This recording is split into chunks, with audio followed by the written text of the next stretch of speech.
Hi guys, my name is Francesca and I'm the founder of the Inspiring My Generation Foundation. And today I'm here with Megan Fahey, who is a holistic nutritionist. Thank you so much for joining me.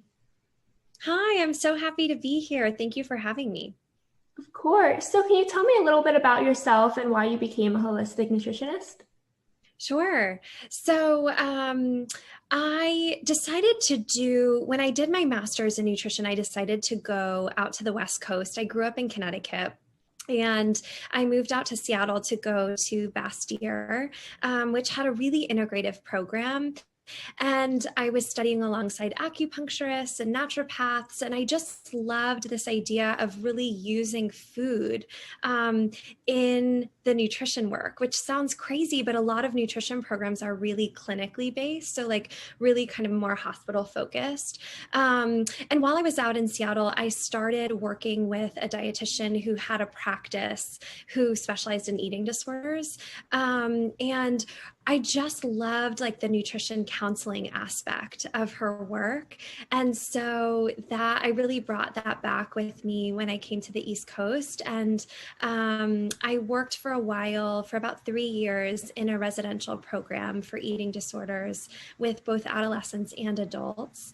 And now in my private practice, I primarily work with women who are healing their relationships with food. And I really utilize that integrative approach in helping to heal from the eating disorder. And I find that it's just so helpful to really get connected again with your body and understand just how that relationship to food can really shift in a way that feels really supportive.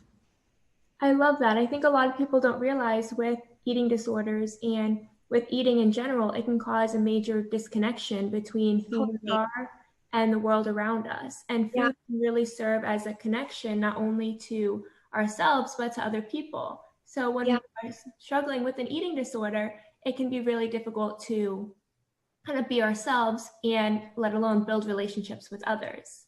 Yeah, absolutely. I love how you said that. It's interesting. One of my favorite prompts to kind of work through with clients is this idea of like, how is your relationship to food a metaphor for your relationship to people, to money, to like you're describing to your life at large. And I often will describe, especially for a new client, like your plate is this microcosm of your world. So the way that you're interacting with food, the way that you're feeding yourself, which is really like our first primal connection, with a mother or with the world is through food. So there definitely is such a close connection there. And what you're describing, I think that's my favorite part of the work is it's not just about shifting your relationship to food. Ultimately, there are really huge changes that occur in a woman's life, whether it's in her relationships with her partner or her family, her job. Like there's so many other pieces that we don't even realize that are connected, whether it's to that restriction or to the binging, or like there is such an interesting connection there. So I love how you just described that. Thank you. And I love the way you described it because it's so true. A lot of times, eating disorders and just eating patterns and behaviors result as kind of a way to control our lives, or if Yeah. we're really sad, we might overindulge to kind of fill that void. So a lot of Yeah. times, it doesn't have as much to do with the food itself versus the relationship we have with ourselves and how we're feeling. Yeah, absolutely. Absolutely. It's interesting because one of the questions that I'm often asked is like, how would you distinguish, a quote unquote eating disorder from just disordered patterns of eating, which unfortunately are so common in our culture because we have such a kind of disordered culture around food.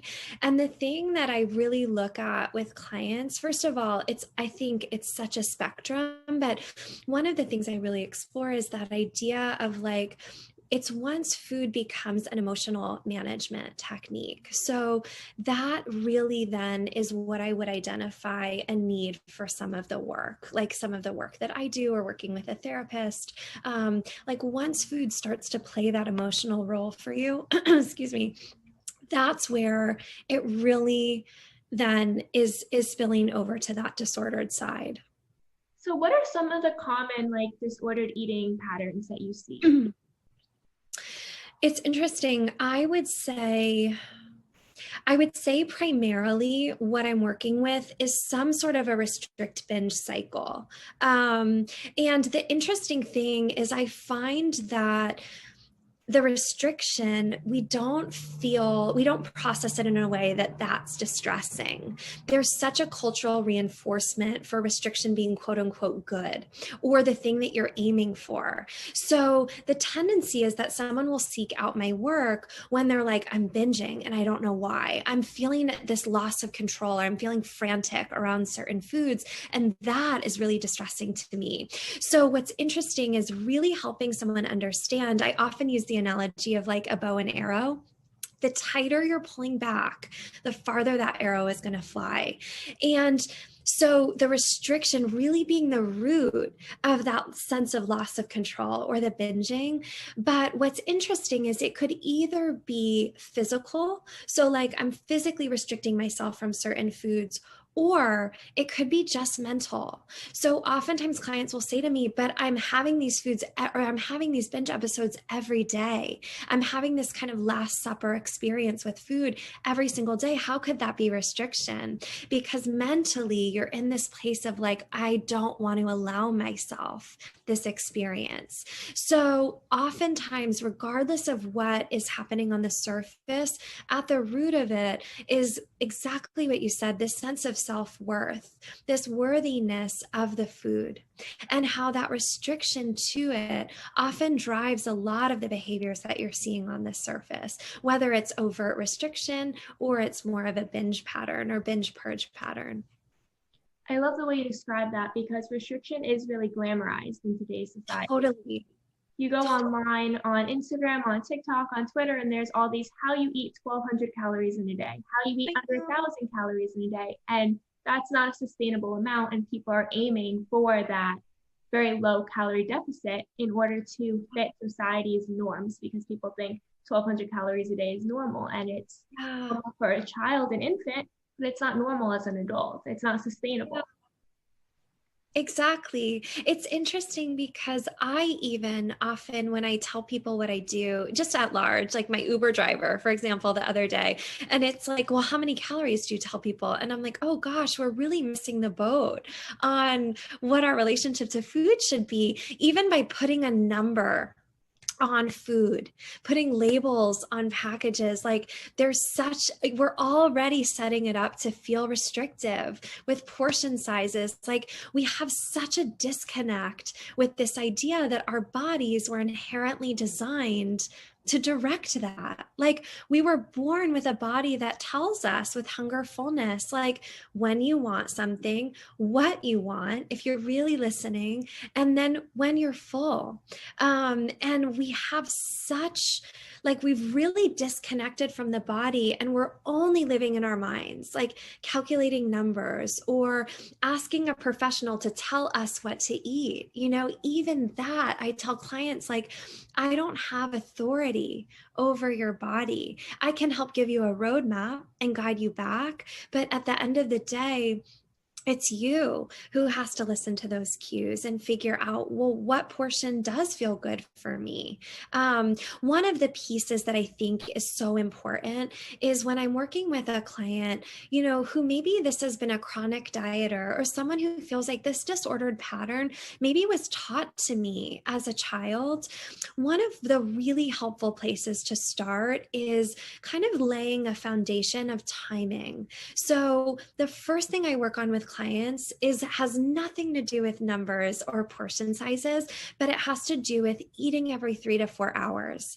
And what you're doing is you're resetting both physiologically digestion, that rhythm of digestion, but you're also resetting your body's trust in its hunger fullness to really start to reset those cues. So that being the most appropriate way to go into it, as opposed to what you're saying, like putting some arbitrary number on your food. And what's really interesting working in a residential program, which I would argue, aside from a hospital, is like the most controlled environment, right? Like I know exactly what a client is eating. We are weighing them throughout the week. One of the really interesting experiences for me is seeing in that environment how different the calorie needs are for all of my clients. Like it's so hard to say what someone needs. And the other thing is that through the process, it's actually expected that your metabolism will change.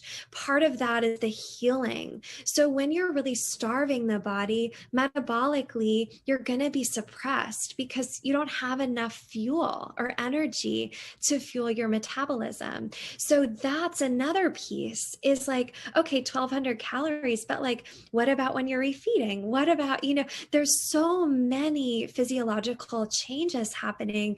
Like I feel like if there's one thing for women to understand, it's like no one could ever tell you a number without knowing you, working with you, understanding your body. And yes, I agree, 1200 is like so insanely low, but yeah, it was interesting to have, I would have 12 clients at a time and to see how every body was so different and how their needs were changing. So that's typically my approach is like, let's work on resetting the timing in which you're feeding yourself. From there, you've laid a foundation to then really work with a woman on like, okay, what is my hunger feeling like? When do I feel full? What am I craving? That's then how you kind of like flesh out or build up what the meal plan can look like.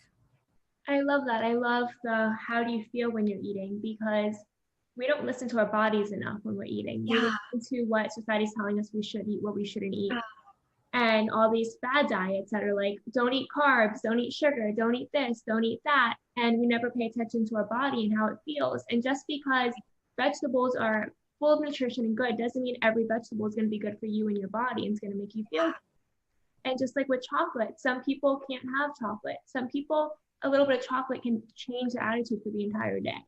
So just Yeah. because something sounds like it's good or bad based on the fad diets or the way society is telling you doesn't mean that that's what's right for your body. All of our bodies are different. All of our mindsets are different. All of our energy levels are different. So Yeah. connecting with ourselves and paying attention to the relationship we build with food is so, so important. And Yeah. that's why asking ourselves how we feel with these intuitive eating practices are so important. So what are some of the intuitive eating practices that you like recommend to clients? Sorry, I just had a little pop up. Let me get rid of it.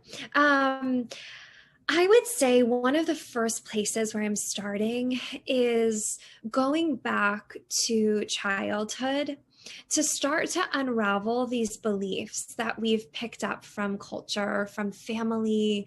Oftentimes, you'll see this intergenerational connection where our mother, being that first, like we were saying in the beginning, this really primal connection to food and nurturing, that connection with our mother being one to go back to how her relationship to food was, like really starting by unraveling some of those beliefs is my first step, because while you're reframing these thoughts, like you were just sharing, there's all these fad diets, all these rules, like we're saturated with this restrictive culture. So in order to start reframing these thoughts, I find it really helpful to just go back and unravel from the beginning. Like, what are my earliest beliefs about food? What are my earliest experiences about my body even? Like, did I feel like my body was okay? Did I feel welcome? Did my hunger feel welcome? That's such a big one. This sense that women have of like, I'll often work with clients and they're like, I got to an age where I started to get reinforcement that my hunger wasn't okay, or it was too big, or my appetite was too much. There was something about me that needed to be restricted or suppressed. And getting back to that place and really starting to reframe that, again, coming back to that sense of self-worth, is a really big piece with becoming then more intuitive. Because really that intuitive piece is listening, like you said, listening to the body. But how can you start to listen if you're still holding on to all of these beliefs that there's something wrong with my body, or there's something wrong with my hunger? So that, I think, in my work, that's where I see the shifts start to happen. When a client is able to make these connections with, like, oh my gosh, I can't believe that I picked up all of these beliefs from my mom. And I hate to just say mom, because it could be anyone, but the piece with the mother is more just that nurturing piece and that feminine connection. And really, when we look at our mothers, it's like they were doing what they were taught. They were taught to keep themselves small, or to keep their appetite suppressed, or what, reject aspects of their body. So I mean it in the most loving way. But yeah, I think that is one of the most integral pieces. And then from there, I take, and I kind of adopted this from some of the work in Ayurveda that I was exposed to in grad school, but I try to really implement seasonal eating and this cyclical style of eating as a way, kind of as that roadmap that we were talking about, to help someone understand, like, it's not only how my body feels, but it's how my body feels kind of in the context of my environment. So really helping a woman start to tune in that way. Okay, temperature being meaningful. Like, if it's really hot outside, I'm choosing cooling foods. If it's the dead of winter, I'm choosing something really warming. Bringing in spices to kind of create that balance. Like, that is what I found helps a woman really start to feel the difference. Oh, wow. Okay. Just because, like you were saying earlier, just because I thought salads were, quote unquote healthy, maybe in the winter, I was feeling really burned out, and it wasn't feeling supportive in my body to eat all of these cold, raw foods all day. So things like that, I think shifting your thought patterns, that were rooted from childhood, and then also helping someone understand, like, okay, yes, the end goal is to be intuitive, but what are some of the tools I can give you to help get reconnected? And I love that kind of seasonal style to help. I find it's one of the most efficient ways to help a woman really start to notice shifts in just how the food feels for her and how grounding it can feel. I absolutely love that because it's so true. When you're eating salads all the time or just a bunch of cold raw food and it's Yeah. outside, your body isn't going to feel its best. You're going to feel cold inside. You're feeling cold in the Yes. environment. You don't get any of that warmth and kind of that little bit of support that you need. And the way we eat truly affects everything around us. Yeah. It doesn't just affect our weight and our body shape, which is what a lot of people think. It affects Yeah. the way we think. It affects our mindset. It affects our energy levels. It affects who we are as a person. There's so much more to our relationship with food than people see. And that's why intuitive eating practices and even the seasonal eating practices can play such an important role in who we are and how we connect with the world around us. Yeah, yeah, totally. It's interesting because some of the things I'll look at, I often will use like a symptom tracker that's a really holistic symptom tracker. So it goes from everything from digestively, how are you feeling in your gut? How frequently are you going to the bathroom? Do you have any nausea? To anxiety, to focus, brain fog. So there's all of these aspects to the symptom tracker that I love using because of what you're saying, like getting tuned into all of the little nuances, kind of these nuanced ways that food impacts us. Exactly, like it's not just about how we look. It was always meant to be about how we feel. But I will say, I find First of all, it's so hard. We're so conditioned to focus on appearance and food's relationship to appearance that it's hard to make that shift. But I find that the more you can just put that on the back burner as you're starting to engage in this work, the better able you are to connect with how does it feel as opposed to how do I look.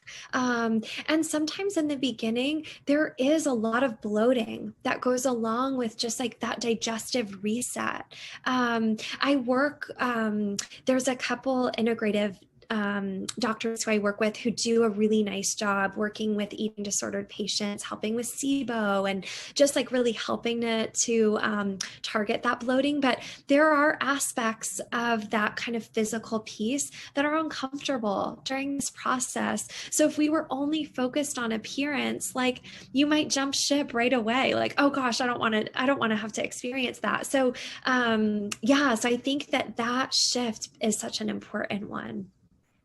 And going back to what you said before about how our relationship with food really comes from our childhood and what we're taught. And a lot of times, when young girls are eating and we start to like overeat and we like explore how much we like food, a lot of times people say, "Oh, a lady doesn't eat that much. You know, you can't eat that second portion. You have Yeah. to stop with that one thing. You know, one portion, one small portion has to be a salad. It has to be something light and healthy because that's what females eat versus men can eat 10 hamburgers and that's fine." So a lot of times, different things that we say to our Yeah. kids, to our nieces, to our friends, to our family, to our cousins, to whoever, really plays such an important role in the way they continue with food and relationship with food and themselves throughout their lives. A lot of people don't realize that it really starts with the way we first approach kids eating and how they Yeah. eat. Yeah, it's interesting. I was working with a group of clients at one point, and one of the things we were exploring is that idea of like a gendered approach to, like a masculine, feminine approach to food, and how in the media, even, like one of the episodes of Friends, we used as an example of like, okay, the men are eating, like you said, like burgers or pizza, the women are all eating salad. So it's like, it's both verbal and subliminal messaging around like this constant reinforcement of like, yours is a little bit more restrictive, yours should look like this as a woman. So we're just so saturated. It's like the air we're breathing. So sometimes in this process, you really feel like I'm swimming upstream, because it's just really kind of all around us. That reinforcement. It's so frustrating to me that that's the hardest part, is really kind of helping someone break out of that mold. And it's hard to really convince someone, like, I know that this is the way that you've been taught your whole life and you've been working so hard to try to fit this mold, but that was never meant to be the way you took care of yourself. It was never meant to be so restrictive. Yeah, that's the most frustrating part for me. Yeah, it makes sense because when you know that it can help somebody to be able to see food for what it is and as a way to kind of give us the nutrients and energy that we need and not as a way to control our lives and control who we are and what we look like and how others perceive us, it can be such a difficult thing to teach someone because like you said with Friends and the media, there's so many TV shows and movies where it's like the women might smell a food and then throw it out. You know, they're not going to eat it because women don't eat. And a lot of times they make it like a joke, but that's a serious issue that many men and women grow up with, feeling like they can't eat and it's Yeah. okay to eat. And the television that they're watching growing up is reinforcing that. So not only are our families teaching us that and our friends and even like schools with the portions that they give kids and even like Lunchables, the tiny little portions that kids get, like those two little pizzas. I know. Lunch. That's not lunch. That's a snack. That's maybe part of your lunch, but everything. And then the media, the television, movies, everything's teaching kids that you have to restrict. You Yeah. can't eat a lot of food. You can't eat until you're full. You can't eat until your body feels better. You have to eat until this tiny amount, and then that's it. Yeah. You grow up with that overwhelming fear of eating. And when they start to eat, how will their bodies change? Am I going to be rejected by society for starting to eat? It's interesting because as you're saying that, one of, I think, the most powerful aspects of this process that I share with clients is like, it's like emotion. You can't just restrict the negative emotion, you suppress it all. So if you're going to dampen the negative, you're also dampening the positive.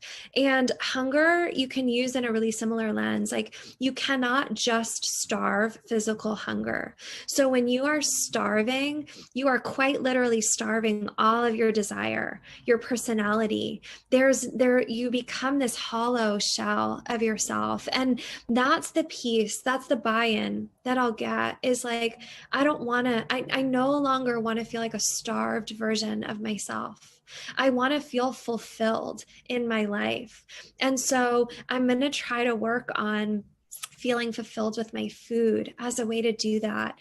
And where we started with this idea of like how food is so connected with how we show up in the world, that shift is the most incredible for me to see, is like this woman come back into herself, and how badly we need that. Like, I feel like our culture is like starving for women's voices, women's stories, women's presence. And so it's like, with starving your hunger, there's so much more you're restricting to yourself.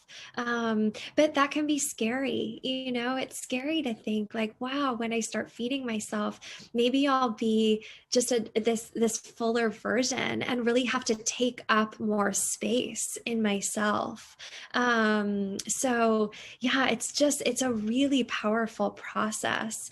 But I think that's such an important thing to keep coming back to. Like, I can't spend every single day just starving myself and live a fulfilled life. First of all, your thoughts physiologically are always going to be focused on food. When you're hungry, the only thing your body cares about is feeding itself. That's how we were designed. So you don't have the mental capacity to really show up for anything else when you're just hungry all the time. But yeah, it's just that idea of like hunger not being okay for a woman. I like how you said that. We're using gender really kind of in a traditional sense, but I've absolutely worked with male clients who have the same experience, but it just tends to be a more feminine kind of presentation, like you said, in the media and everything. Yeah, and I love the way you say that, because it is so powerful the way the world teaches us to suppress our energy, suppress who we are Yeah. as females, and then suppress the way we're eating and restrict ourselves. And then when we start to kind of come into our own, there's a lot of voices that kind of drown us out. And discovering who we are at our core can be so scary, because we were never able to be that person. Yeah. We're always taught to live in fear of that person without even realizing it. And that's why restricting us in our food and our bodies, what we need to look like, kind of keeps us at bay. It keeps us Yeah. discovering who we are. Every time women start to really move ahead in life and kind of in the world, and things change and better things happen, and women start to have more leadership positions, we see that there's always something new that comes out that kind of pulls us back and restricts us, whether they change the way sizing works, whether they add this new fad diet that women have to look a certain way, or body shape suddenly has to change. It goes from you have to be so thin to all of a sudden you have to have these big curves, then you have to have the butt, you have to have the boobs. Like, it always changes. Oh, crazy. I know. Whenever women are starting to move forward, all these things change, and we don't realize it because we're so caught up in being the perfect version that society is telling us to be. Meanwhile, it feels like it's a way to distract us from achieving who we are at our core and becoming the best version of ourselves and moving forward. Yeah. I just had a client say to me last night, we were exploring this idea of perfectionism, which is so just insidious, but plays such a big role in disordered eating. But she said, I never thought I was a perfectionist because I was never perfect. And we really are. There's such a suffocating perfectionist kind of focus that's especially, I think, or like a lens that's so zoned in on women. Yeah, it's like maddening. When you were describing that, Christy Harrison's book, Anti-Diet, she does a really lovely job just kind of talking through that. Like this idea of how diets play a much larger cultural role than just like making your one body smaller or whatever the focus is. So I definitely recommend reading her book to just get a little bit deeper into that idea. And it's a nice start introduction even to just this idea of like, how do I start to look at diet culture from a different lens? I love that. I need to make sure I read that book. Will you send me the name of the book? Yeah, absolutely. Thank you. And I love the way that you've talked this whole time about intuitive eating and how we feel when we're eating, and how food is all about our energy and how we're feeling. And when we go into the holidays, there's all this added stress, there's all this added pressure. We have all this food that we normally don't eat in front of us. And a lot of times our disordered eating behaviors and patterns tend to present themselves, right? So we kind of restrict ourselves and start starving ourselves more and more as holidays lead up so that we can eat that meal. Or after we eat that meal, we starve for a couple months so that we can feel good again. So, what are some good intuitive eating practices that women can use during the holidays to really counter that and not go through that? We have to starve before and after so that we can enjoy that piece of pie. Yeah. Oh, such a good question. It's that like, it's that compensatory. It's interesting because compensation is actually like one of the things I would ask someone who has an eating disorder. So, are you compensating for your food? Are you starving? Are you purging? Are you exercising? And again, it's like it's so accepted in our culture. And you had mentioned earlier, like even jokes that you'll hear about, or like just kind of flippant comments that are so hurtful, harmful. But so, a couple things. I think one piece is one of the pieces that I talk with clients about is food value. So, yes, nutritional value is one aspect to food, but we've evolved with taste buds. Like, there's a reason for enjoying our food, whether it's taste value or the connection. So there's such a social connection around food, and the holidays are really, that's what it's about. It's not about like choosing the perfect nutritional valued food. It's about connecting through food. It's such an expression of love in every culture. Food is so foundational. So that's one of the ways to help just shift the way that your perception is going into the holidays.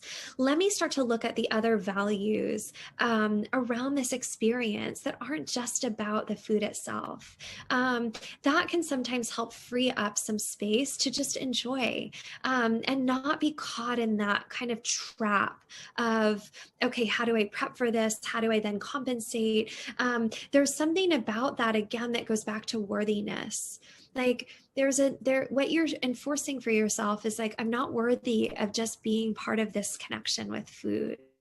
So that would be kind of more that internal shift. And then I would say, just in the way you're interacting, again, going back to that foundation of eating every 3 to 4 hours. Like, I'm not going to be starving myself for this dinner. I'm going to eat every 3 to 4 hours and really keep my blood sugar stable. It keeps your hormone levels stable. And then it allows you to feel present to the connection. When you're starving, you can't be present. Like, all you're going to be focused on is the food, and there's no taste enjoyment when you're starving for what you're eating. We've all experienced that. Like, you're just trying to kind of like, oh my gosh, I need to like refuel. Like, there's no way you could slow down and enjoy that. So those would be the two things. Really try to shift your perception on the value of the experience, and then try to stay really consistent in how you're feeding yourself on those days. And I think there's also a sense of permission for, Ellen Sauter. I can also share this is one of my favorite quotes, where she talks about normal eating and how it's normal to eat a little bit past fullness sometimes because you really love something, or because it's a holiday, or because you're in Paris and like this croissant is not going to be the same once I get back home. So I think some of it is just permission, like letting go of that idea that you should always be restricting. But yeah, the holidays do, and then coupled with the holidays is like the New Year's craziness around like New Year, New You, all this like craziness around body there. So I think some of it is just taking it one day at a time to kind of layering your own self-care to get through it. That was such incredible advice, and I think that's going to help so many people this holiday season. And I love what you said about New Year's because it's true. Half of the population's resolution is going to be going to the gym, get in shape, get skinny, eat less. And that's not even like an exaggeration. At least 50% of the population right now is thinking next year is going to be my year. I'm going to get so thin. I'm going to eat less. I'm going to work out every day. And we see it, the gym memberships skyrocket. All of a sudden, everyone's eating healthy for a few days, for a few weeks, and then everyone's miserable by the end of January. Because And that's no a social existence. I know.